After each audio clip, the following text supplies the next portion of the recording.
Jesse est accro au crystal meth. Aujourd'hui, il est sur le chemin de la désintoxication grâce au programme qu'il a suivi pendant 6 mois en compagnie de sa fille. Il ne s'agit pas seulement de se désintoxiquer. Ça m'a aussi appris à être père.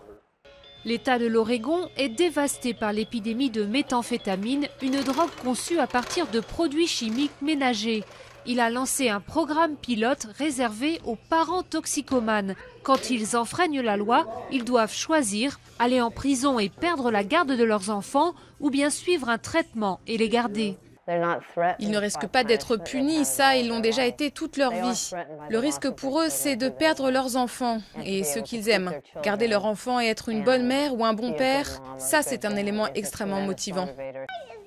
Les parents jugés aptes à s'occuper de leurs enfants sont hébergés dans ce centre où ils suivent la thérapie de désintoxication en famille.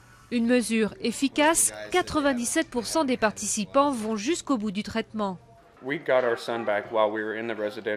On a récupéré notre fils pendant la phase résidentielle du traitement.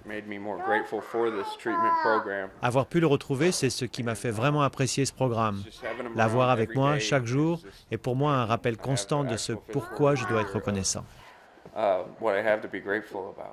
Depuis la mise en place de 12 centres dans l'État, le nombre d'enfants envoyés en famille d'accueil a diminué de moitié. Une économie pour les services sociaux, mais le bénéfice est aussi humain. Nous savons qu'il y a un lien entre l'envoi d'enfants en famille d'accueil et le fait qu'ils aient plus tard des soucis avec la justice, aussi bien pour les jeunes que pour les adultes. Donc il y a un effet positif quand on peut aider une famille à se rétablir.